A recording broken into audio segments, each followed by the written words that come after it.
bagaimana hubungan dengan anak saya yang sekolah sekarang kira-kira? Ini mau nanya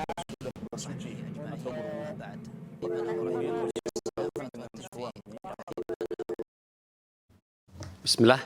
Assalamualaikum warahmatullahi wabarakatuh. Alhamdulillah hamdan katsiran thayyiban mubarakan fi kama yuhibbu rabbuna wa yarda.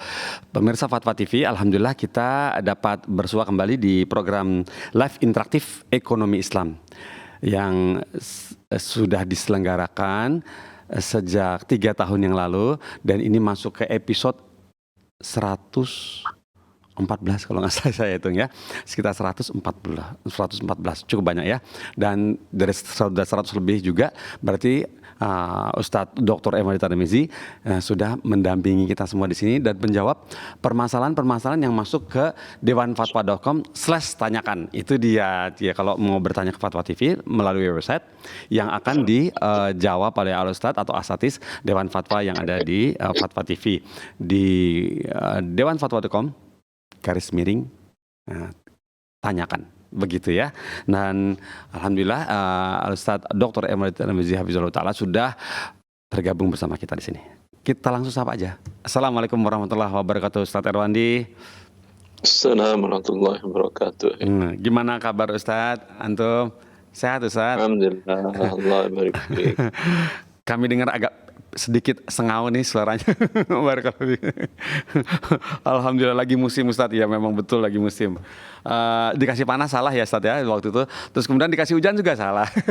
Alhamdulillah Ustadz, dan semoga kita dapat mensyukuri ya. Di sini di Jakarta Pusat juga beberapa 1 jam lalu sudah hujan tapi tidak terlalu lebat, alhamdulillah. Jadi cukup membasahi jalanan dan membuat udara lebih bersih. Barakallahu fikum Ustadz. Dan kami bersyukur kepada Allah, kemudian berterima kasih kepada antum yang masih merelakan waktunya menemani setia pada bersama Fatwa TV untuk menjawab pertanyaan-pertanyaan yang masuk yang khusus ditujukan kepada antum. Ini ada nggak mau nurut kalau nggak Ustadz yang jawab. Jadi mau nggak mau deh, mau nggak mau deh, jadi ya maklum deh. Ya gimana ya, gitu saja. Tapi kabari kami Ustadz kalau antum mau pertanyaan yang sedikit nyeleneh, nanti kami mungkin. Aduh macam-macam ada nih. Aduh, bolehkah di surga nanti ada musik nggak Ustadz? Ada yang begitu nanya itu. Ada begitu nanya. Aduh, masya Allah.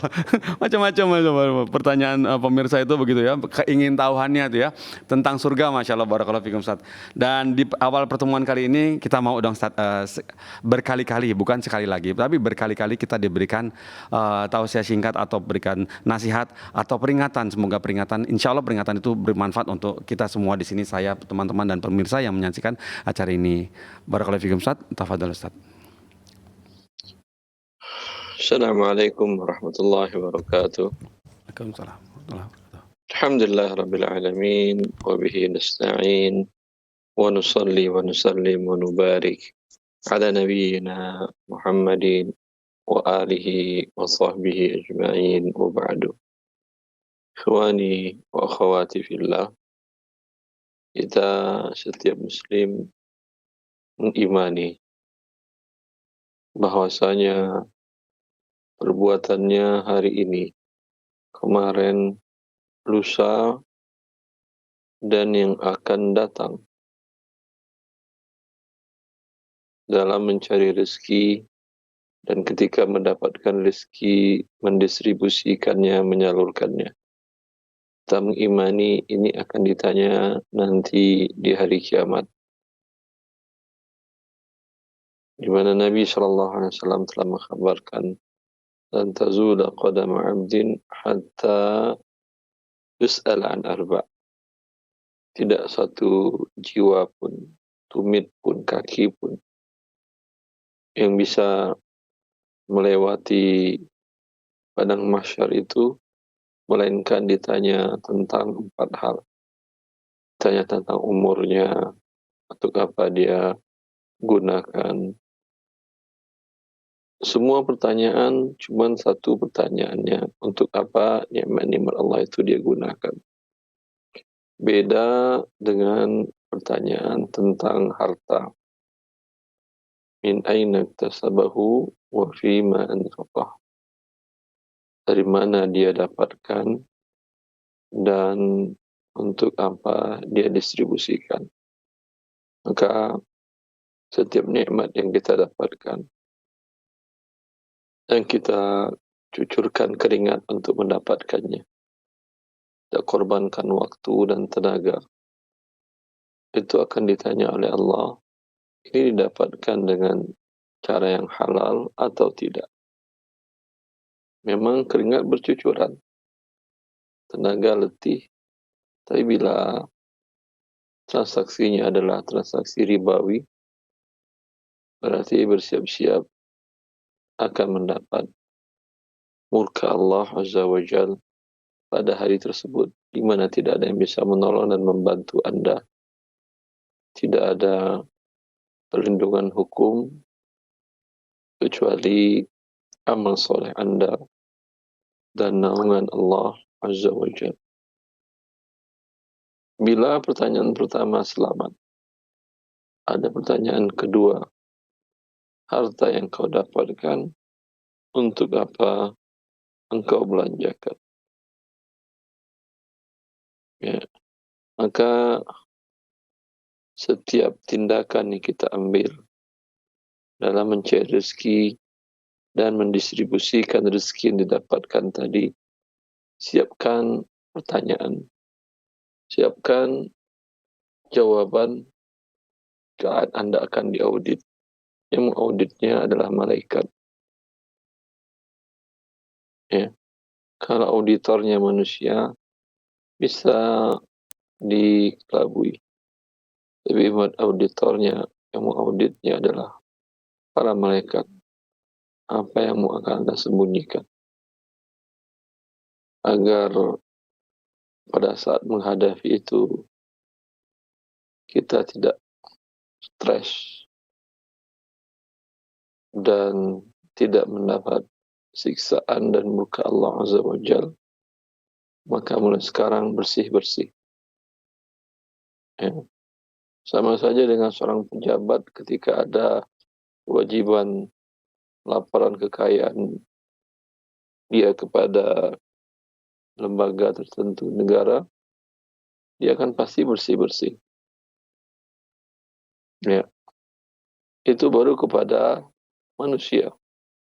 Sekarang akan ada audit dari malaikat. Maka setiap yang Anda dapatkan, Anda pastikan ini jawabannya kepada malaikat. Bisa.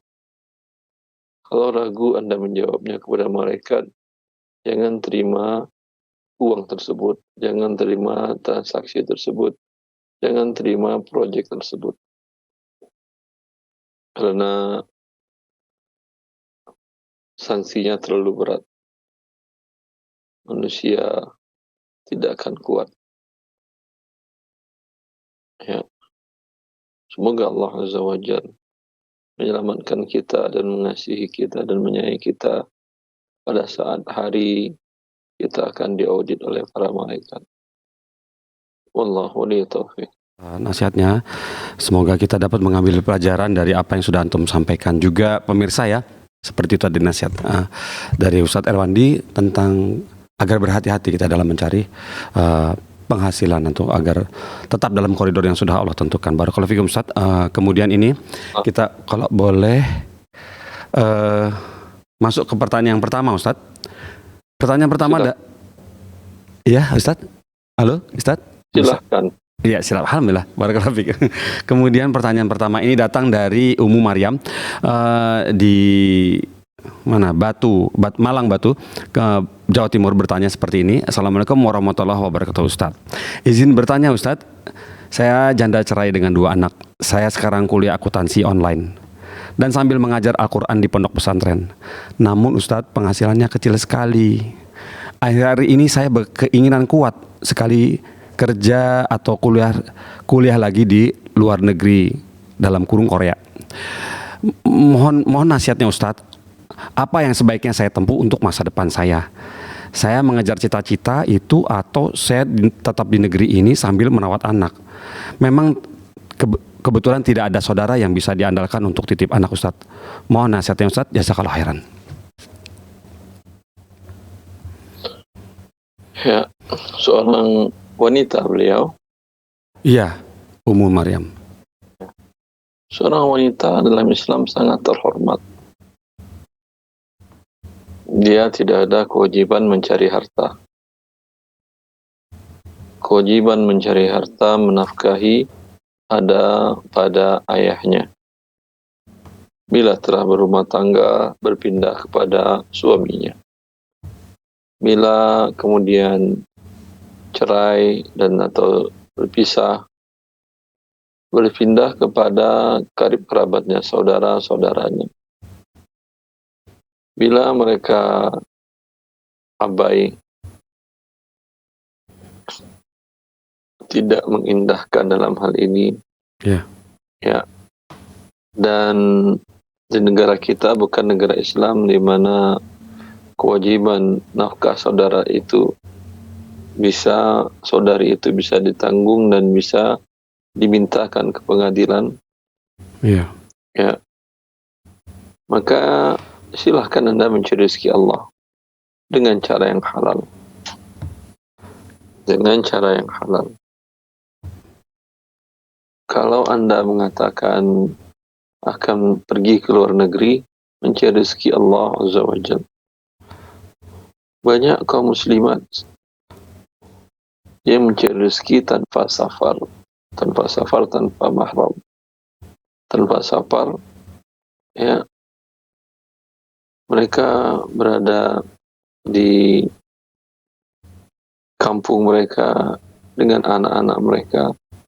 Tapi rezeki Allah Azza wa Jal tidak mesti harus Anda cari ke luar negeri. Berapa banyak orang yang rezekinya ada di dalam negeri sendiri. Ya. Iya. Wallahu a'lam. Masya Allah. Barakallahu fiik Ustaz atas nasihatnya dan petunjuknya untuk yang bertanya Ibu Ummu Maryam kata dia. Kemudian pertanyaan kedua berikutnya datang dari Ahmad Solehan di Semarang, Jawa Tengah. Bertanya seperti ini. Assalamualaikum warahmatullahi wabarakatuh. Ustadz Erwandi izin bertanya Ustadz, bolehkah zakat fitri diberikan kepada anak perempuan yang sudah menikah? Begitu. Jazakallahu khairan. Zakat tidak boleh diberikan kepada usul dan furu'. Sepakat para ulama, usul adalah orang tua, ayah ibu Anda, kakek Anda, ya, tidak boleh memberikan zakat kepada mereka. Zakat mal, zakat fitr, tidak boleh.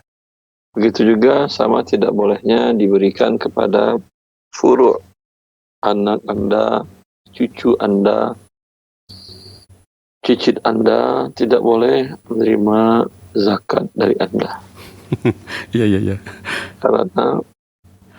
Karena mereka adalah tanggung jawab Anda. Iya. Kalau Anda menyerahkan zakat kepada mereka berarti sama belum mengeluarkan. Iya. Sama aja Anda serahkan untuk diri sendiri. Iya. Jadi harus diulang ya Ustadz ya. Harus diulang. Ya betul. Iya. Oh begitu. Posisinya begini Ustadz, ketika ini sudah terlanjur, lantas apa yang harus dia tebus sebagai kafarat? Karena sudah tidak tahu, tapi waktu begitu Idul Fitri sudah lewat. Ini bagaimana Ustadz begini kondisinya kalau begitu? Apakah didobel di tahun depannya atau? Sekarang langsung berikan zakat. Gitu. Iya. Iya. Taib pada mustahik. Taib. Barakallahu seperti itu ya. Jadi langsung ya pemirsa bagi mereka bagi teman-teman atau semua yang menonton acara ini, yang menyaksikan acara ini, jika ada kesalahan atau salah sebagai penerima mustahiknya, maka segera begitu dapat ilmunya salurkan langsung sejumlah yang harus ditunaikan begitu Ustaz ya. Barakallahu fikum Ustaz. Kemudian pertanyaan berikut datang dari hamba Allah di Pemalang di Jawa Tengah ya. Assalamualaikum Ustadz Erwandi. Ustadz mau tanya hukum jasa tukar uang recehan yang baru Kita tukar uang recehan yang baru. Biasanya seperti ada di pinggir jalan Ustadz. Apakah termasuk riba atau bukan? Karena biasanya mereka mengambil keuntungan, misalnya dengan mengurangi jumlah nominal yang sesungguhnya. Jazakumullah khairan Ustadz. Menukar rupiah dengan rupiah itu dikiaskan hukumnya menukar emas dengan emas dan perak dengan perak di masa Nabi Shallallahu Alaihi Wasallam. Karena emas dan perak di masa Nabi adalah alat tukar atau uang. Nabi mensyaratkan dua, mislan mislin, yadan biyadin. Harus sama. Kalau emas samanya tentu gramasinya, beratnya. Kalau rupiah, karena dinilai bukan intrinsiknya, bukan kertasnya, yang dinilai adalah nominalnya. Maka nominalnya harus sama. Bila tidak sama, maka dinamakan dengan riba fadl. Riba fadl ya. Taib, seperti itu ya. Anda tukarkan ke bank. Seluruh tempat tidak ada pertambahan. Iya. Sesuai ya Ustadz ya kalau di bank ya. Ya. Nah itu ya lebih aman, nggak di pinggir jalan. Ntar dirampok orang lagi. Barakallahu fikum Ustadz atas nasihatnya dan wanti-wantinya untuk kita semua di sini. Dan ini berikutnya, pertanyaan berikut datang Sani bin Haji Munggu di Brunei. Sani bin Haji Munggu di Brunei. Begini pertanyaannya. Assalamualaikum warahmatullahi wabarakatuh. Ustadz Rewandi, izin bertanya Ustadz. Saya tanam pokok buah-buahan di belakang rumah dengan niat hasil buahnya nanti untuk saya sedekahkan kepada jiran. Apa tuh Ustadz jiran? Tetangga ya Ustadz? Ya, jiran, sanak saudara dan sahabat handai. Nah, kemudian tapi ada satu ketika istri dan anak saya menyuruh menjual hasil buah untuk menambah pendapatan keluarga, boleh gimana? Tapi ada satu ketika istri dan anak saya menyuruh menjual hasil buah untuk mendapat pendapatan keluarga. Pertanyaannya, bolehkah saya berbuat demikian? Sedangkan pada awalnya saya sudah berniat untuk sedekah sahaja, bukan untuk dijual. Mohon pencerahannya, terima kasih, gitu katanya. Ya, bila seseorang baru di dalam hatinya ada keinginan, ya, ini untuk ini untuk ini, iya, itu tidak ada konsekuensinya. Oh ya. Selagi belum dia ikrarkan kalau untuk hibah atau kalau untuk wakaf menghibahkan kepada Allah. Ya. Tidak ada konsekuensinya. Selagi Anda kalau wakaf, Anda mengatakan ini pohon ini saya tanam, saya wakafkan untuk kaum muslimin, kaum muslimat yang mereka umpamanya para penghafal Al-Quran atau para yang belajar hafal Al-Quran. Setiap mereka lewat akan saya berikan, silahkan diambil gratis, atau saya ambilkan dan saya serahkan kepada mereka. Iya. Kalau setelah diikrarkan, iya, konsekuensinya seperti itu, tidak bisa kemudian dijual lagi. Iya. Tetapi bila masih di dalam hati, iya, maka di dalam hati tidak ada hukum yang berlaku di dalam transaksi muamalat. Iya. Begitu ya Ustaz ya, kalau masih dalam hati belum terhitung ya Ustaz ya, belum dihitung ya Ustaz ya, kecuali sudah ada omongan dan ada tindak lanjut. Barakallahu fikum Ustaz atas jawabannya kepada Bapak di Brunei tadi, Sani bin Haji Munggu. Kemudian pertanyaan berikut datang dari Hesti Winarni di Lampung, Kabupaten Pringsewu. Piring 1000. Assalamualaikum warahmatullahi wabarakatuh. Ustadz Rewandi, bagaimana hukumnya? Langsung to the point nih. Bagaimana hukumnya jika seorang suami membangun rumah di atas tanah istri yang diberikan oleh mertua, sedangkan mertua melarang keras karena istri itu wajib ikut suami. Tapi di sini kita sendiri punya alasan tersendiri Ustadz, karena jarak lokasi tanah istri dengan tempat kerja suami lebih dekat dan suami nggak bisa berjalan jauh karena punya luka pasca operasi. Kalau perjalanan jauh suka sakit bekas operasinya. Makanya kita memutuskan untuk membangun di rumah di atas tanah istri itu. Mohon solusinya Ustadz, jazakallahu khairan. Ya, bangun rumah di tanah istri kan menjadi kewajiban suami untuk memberikan tempat tinggal kepada istrinya, Iya. dirinya dan istrinya. Maka bisa ini dengan sistem POT. Artinya istri bersepakat dengan suami, Mas, ini kan kewajiban kamu membangun rumah. Sedangkan tanah kan milik saya. Ya. Gimana? Ya, terus maksudnya apa? Tentu sewa menyewa lah. Nah. Oh, Tapi sewa nggak menyewa perlu. ya. Oh Sebentar. iya. Mas tak perlu bayar uang sewa, Hah, tapi buat rumah dengan spek yang kita sepakati bersama, hah. ya, yang bisa tahan rumahnya selama 25 tahun atau berapa, perkiraan di atas berdasarkan konsultasi dengan konsultan bangunan. Selama 10 tahun Mas tak perlu bayar uang sewa tanah. Ya. Ya. Tetapi masuk tahun ke-11 itu rumah menjadi milik saya. Oh, Masya Allah. Bisa gitu. Ya kan? Ya bisa, artinya itu rumah imbalan sewa yang tidak bayar tadi. Oh iya ya. Iya iya iya. Kalau sewa tanah, umpamanya per tahun 2 juta. Ya. Kali 10 tahun 40 juta. Iya. Ya, kemungkinan bangunan setelah 10 tahun itu nilainya 40 juta. Nah, turun kalau bangunan biasanya mah nilainya. Iya. Awalnya mungkin 60 atau 100. Iya. Setelah 10 tahun mungkin 40. Ya udah, menjadi milik istri. Oh, ya paham paham paham. Iya ya, tapi dia sang suami juga bayar sewa tanah berarti ya, Ustaz ya? Bayar sewanya pakai rumah. Bayar sewanya ke siapa, Ustaz? Ke mertua atau? Ini tanah istri kan ya? Iya, ya maksudnya ya tanah mertua, tanah istri gitu. Tanah istri atau tanah mertua? Sebentar. Bagaimana seorang di tanah istri, Ustaz, tanah istri.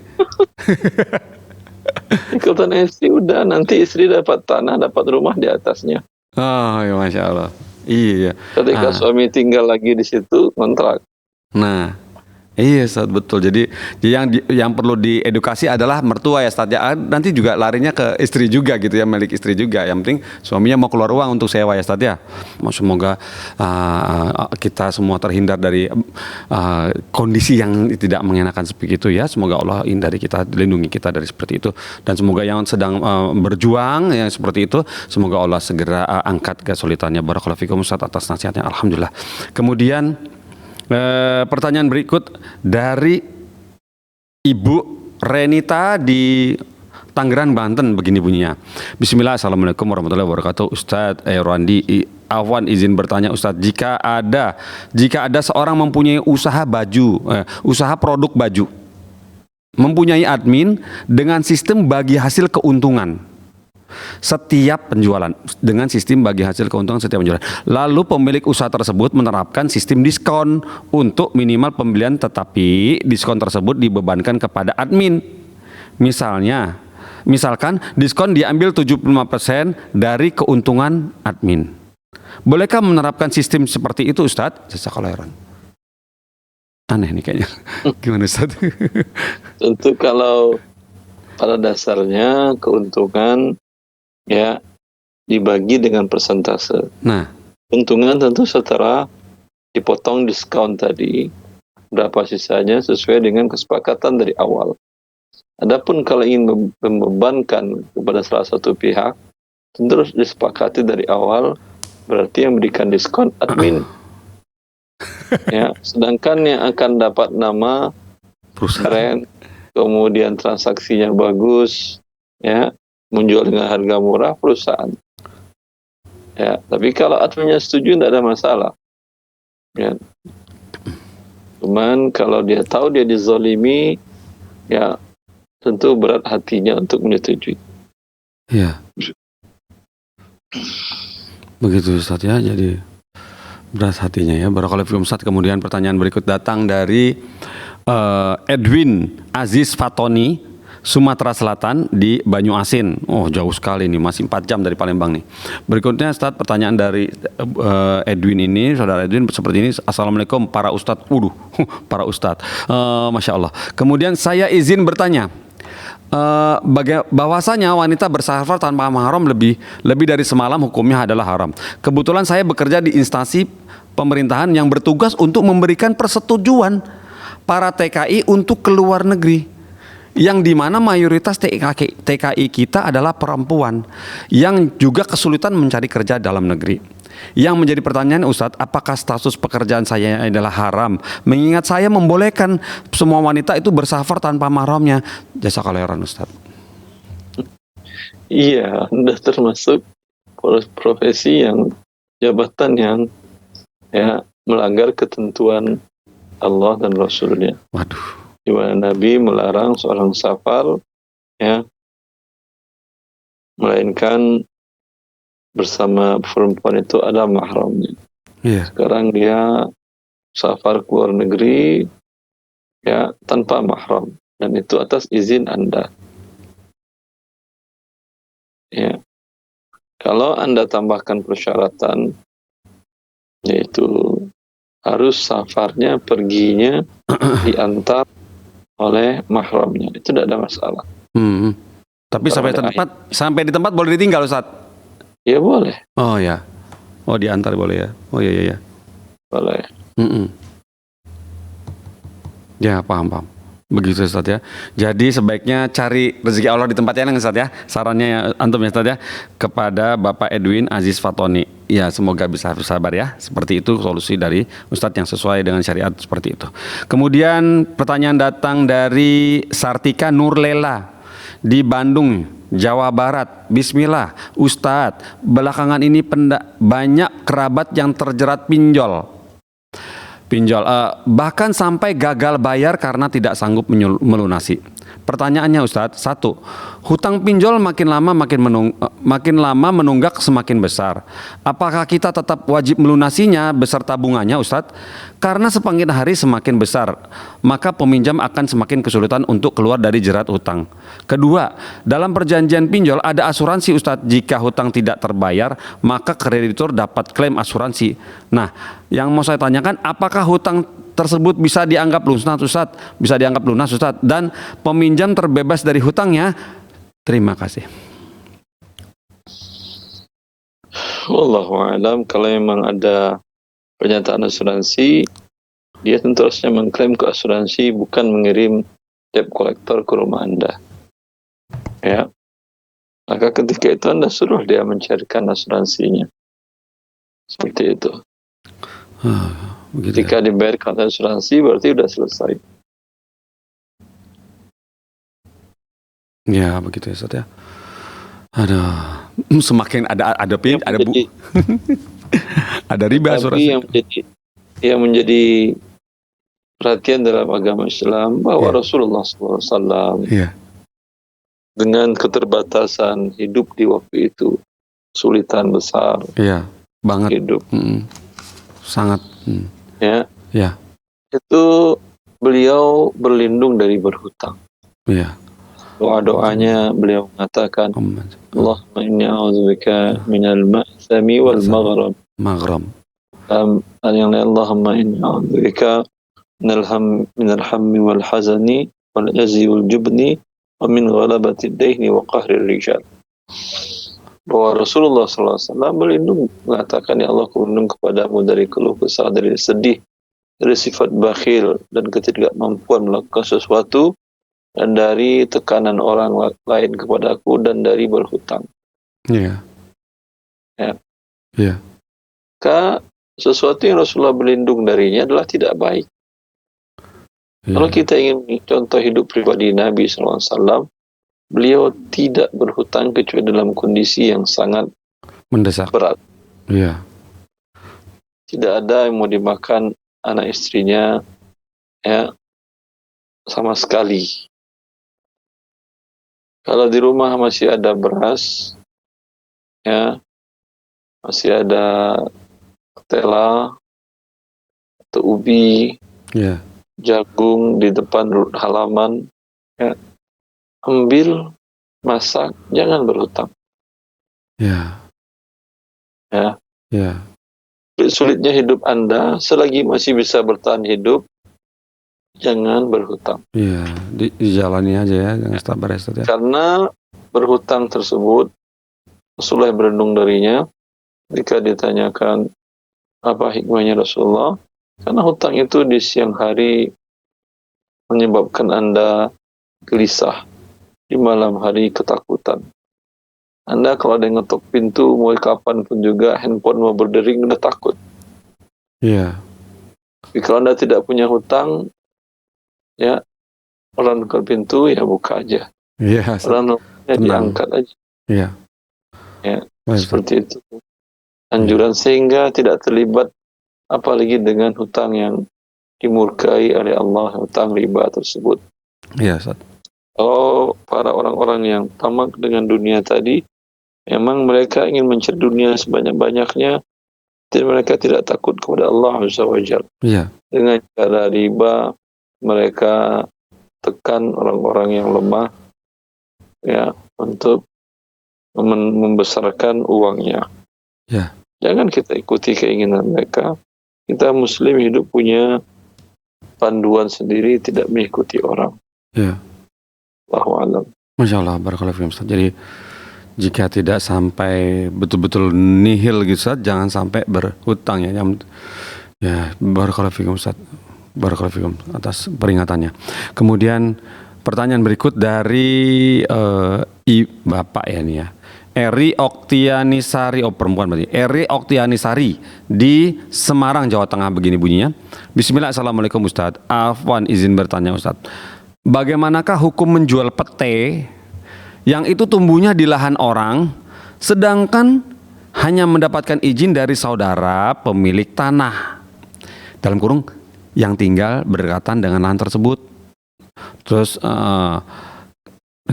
dikarenakan orang yang menjual pete ini adalah yang selama ini mengurus gitu loh, dalam kurung petugas kebersihan di situ. Nah, karena kebetulan lahan tersebut juga dibangun sarana pendidikan PAUD dan SD, TK dan SD. Dan yang mau ditanyakan, bagaimana dengan uang hasil penjualan pete ini Ustadz? Apakah halal mengingat ia tidak mendapatkan izin langsung dari pemilik tanah? Syukran barakallahu fikum. Pemilik tanah dan pohon atau pemilik tanah aja? Pemilik tanah, karena yang nanam ini yang petugas kebersihan sekolah itu.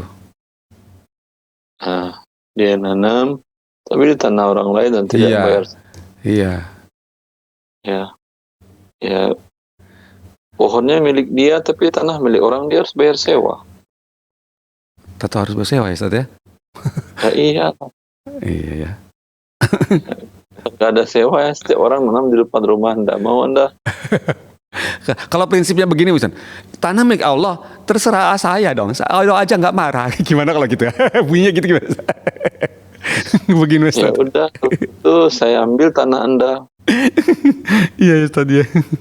Iya. Kalau itu yang mengatakan adalah orang yang menzalimi tanah milik Allah, kenapa ketika dia dizalimi dia tidak mengakui tanah milik Allah? Iya ya. Nah, itu dia mau menang sendiri ya Ustaz ya. Kalau begitu ya Ustaz ya. Nah, bagi yang ya Ustaz, boleh nggak kita diberi kabar Ustaz? Bagaimana konsekuensi di akhirat nanti orang yang mengambil sejengkal tanah milik orang Ustaz? Seperti Nabi apa? Nabi mengingatkan, "Man iqtata'a shibran minal ardi tawaqahu Allah yawmal qiyamati bi sab'i aradin." Siapa yang mengambil tanah orang walaupun satu jengkal, maka Allah akan lipatkan, kalungkan di lehernya 7 lapis bumi. Iya. Ya Allah. Dikalungkan tanah 7 lapis. Aduh. Iya, tahu Ustaz. Barakallahu, serem Ustaz. Barakallahu Ustaz atas jawabannya, atas peringatannya. Semua kita bisa terhindar dari yang seperti itu ya. Barakan sejengkal aja kayak gitu. Kemudian pertanyaan berikut datang dari Abdullah di Kabupaten Bogor. Jawa Barat, begini bunyinya. Assalamualaikum warahmatullahi wabarakatuh. Ustaz Erwandi, afwan Ustaz, izin bertanya. Saya ingin merentalkan PS PlayStation, yang mana nanti dikelola oleh adik saya. Nantinya hasil dari rental tersebut buat biaya sekolah dia dan makan keluarga, karena bapak sudah tidak bekerja lagi. Saya ingin bertanya Ustadz, bagaimana hukum rental PS ini Ustadz? Jazakallah khairan. Allah barik fiik. PS, PlayStation, ya, Iya. dibuat oleh orang-orang kafir untuk melalaikan anak-anak kaum muslimin dari kehidupan yang serius. Ya, Iya. itu tujuan mereka. Dan seorang muslim tentu bagi dia waktu adalah kehidupannya. Kalau dilalaikan untuk yang tidak berguna, maka kehidupannya, nikmat Allah tadi, tidak berarti dia tidak mensyukuri nikmat hidup yang Allah berikan kepada dia. Karena digunakannya untuk hal yang tidak berguna. Ya. Iya. Maka kalau Anda ingin mencari rezeki Allah, jangan dengan cara yang haram. Masih banyak yang bisa Anda rentalkan yang berguna untuk kebaikan kaum muslimin, ya, untuk diri Anda dan diri generasi ke depannya. Iya, begitu Ustaz ya. Insyaallah seperti itu. Jazakallah khairan atas jawabannya. Kemudian ini pertanyaan berikutnya datang dari Rezki Akbar di Kalimantan Selatan, Kota Banjarbaru. Begini bunyinya, Assalamualaikum Ustaz Erwandi. Saya ingin bertanya mengenai hutang piutang. Ada seseorang meminjam uang kepada temannya tanpa adanya riba, tanpa adanya pertambahan, dengan syarat ada jaminan benda. Syarat ada jaminan benda. Dengan syarat akan tetapi orang yang meminjamkan atau menghutangkan uang tersebut meminta uang sebagai upah menjaga barang jaminan tersebut, misalnya emas dalam hal ini. Nah, misalnya emas, gitu aja tulisannya Ustadz.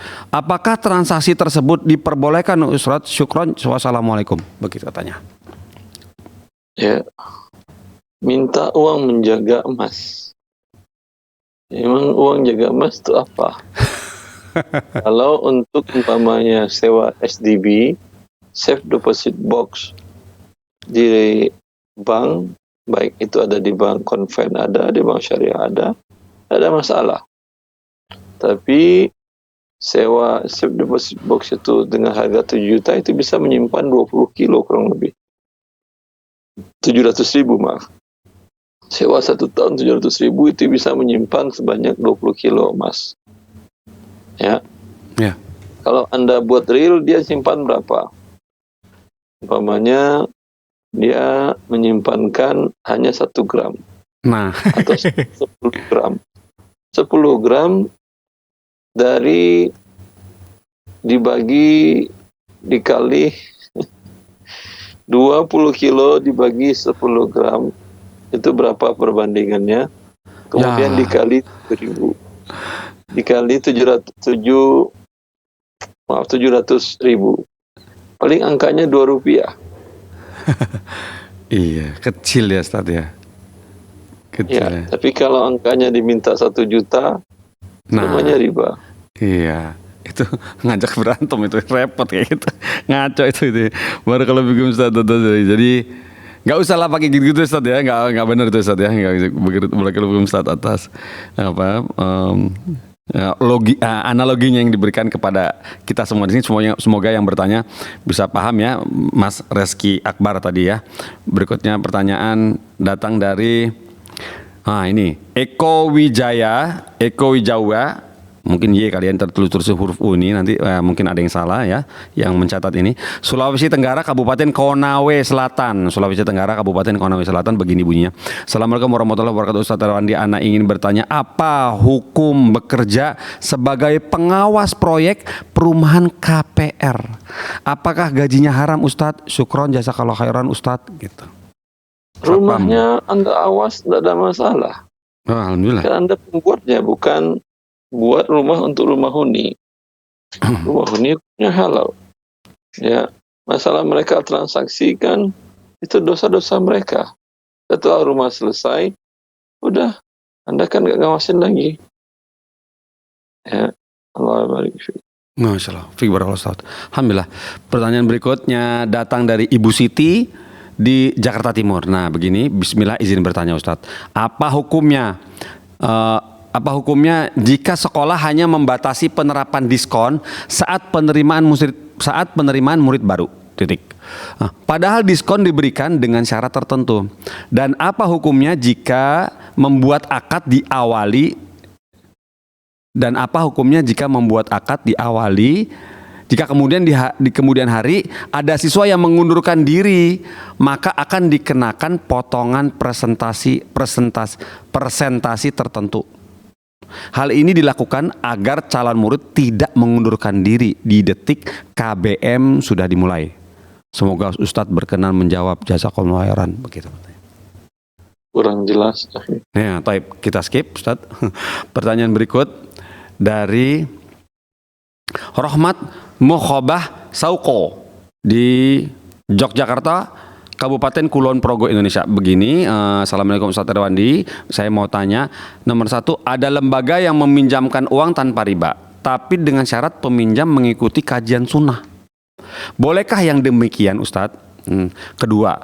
Yang kedua adalah pertanyaannya, bersedekah di atas namakan orang lain yang masih hidup dengan diam-diam, apakah ini diperbolehkan dan juga mendapatkan pahala? Jazakallahu khairan. Dua-duanya boleh. Oh. Ya. Iya. Anda mensyaratkan saya berikan pinjaman gratis. Ya. Pinjaman gratis. Pinjaman tanpa ada bunga. Nah, bayar kepada tertentu, tapi dengan syarat Anda ikuti kajian tafsir Ibnu Katsir dengan Ustaz Sifulan. ya. Dan Anda tahu kajiannya benar-benar kajian tafsir, tidak ada kajian yang menyimpang dari syariat Allah yang benar. Iya. Ya. Tidak pun jadi Anda pinjamkan, dia sudah dapat pahala. Alhamdulillah. Ya. Apalagi kemudian Anda berikan pinjaman. Ya. Manfaatnya dia dapat double yang penerima pinjaman. Wallahu a'lam. Oh, Masya Allah, barakallahu fikum. Kemudian alhamdulillah begitu ya jawaban antum kepada Bapak yang bertanya tadi. Kemudian ini pertanyaan datang dari Muhammad Dimas di Gresik, Jawa Timur. Nah iya. Kemudian Muhammad Dimas ini bertanya seperti ini. Assalamualaikum Ustadz Irwandi, izin bertanya Ustadz, jika ada kontraktor pemenang tender di perusahaan kami akan melakukan pekerjaan di perusahaan kami dengan nilai kontrak material dan jasa sekian-sekian. Di tengah perjalanan kontraktor tersebut tidak sanggup melaksanakan pekerjaan sehingga menawarkan jasa dengan nilai sekian kepada perusahaan kami. Atasan kami juga menyetujui, jadilah pekerjaan mereka kami ambil. Nah, lantas yang bertanyakan apa hukumnya penghasilan yang kami dapat dari nilai jasa kontraktor tersebut, Ustadz? Pengalihan ya Mbak ya? Tidak ada masalah. Boleh disabotkan ke pihak lain. Ya bagus. Bagus ya saya. Yang penting proyek berjalan ya Ustadz ya. Ya, lagi tidak ada kesepakatan dengan pemberi proyek bahwa tidak boleh disubkonkan ke pihak lain. Iya. Begitu, kalau ada peserta itu tentu tidak bisa tentunya. Ya. Jadi yang pertama kontraktornya tidak sanggup sehingga diserahkan agar proyek berjalan, diserahkan ke klien yang lain ya, vendor yang lain begitu Ustadz ya. Nah di antara penyerahan itu apakah yang pertama yang sudah tidak sanggup itu boleh mengambil margin Ustadz? Margin aja. Boleh ya Ustadz ya? Boleh. Oh iya. Oh, boleh ya. Atas transaksi itu Ustadz, boleh Ustadz? Boleh. Oh, Masya Allah. Wah enak juga ya, Masya Allah. Barakallahu fikum Ustadz, Masya Allah. Kemudian alhamdulillah Ustadz, dengan jawaban antum kepada Muhammad Dimas di Gresik, Kabupaten Gresik, Jawa Timur ini, alhamdulillah mentuntaskan acara kita, yaitu pertanyaan terakhir di sore hari ini. Barakallahu fikum Ustadz, semoga Allah menerima amal yang sudah antum share, udah berupa ilmu kepada kami semua, juga solusi buat teman-teman kita yang sedang dalam situasi yang sedikit agak krusial Ustadz. Jazakallahu khairan Ustadz atas waktunya dan ilmunya. Barakallahu fikum Ustadz. Bolehkah acara ini kami tutup Ustadz? Silahkan. Alhamdulillah. Pemirsa Fatwa TV, tuntas sudah acara kita di sore hari ini. Semoga Allah mempertemukan kita lagi di pekan depan jam sama, hari sama, ustadz yang sama, insya Allah kita tutup dengan kafaratul majelis. Subhanakallahumma wa bihamdika asyhadu an la ilaha illa anta astaghfiruka wa atubu ilaika. Wassalamualaikum warahmatullahi wabarakatuh. Ya Allah. Terus bagaimana hubungan dengan anak saya yang sekolah pesantren? Pak? Ini mau nanya sudah bersuci atau berwudu, Terima kasih kemudian Bapak. bersentuhan dengan suami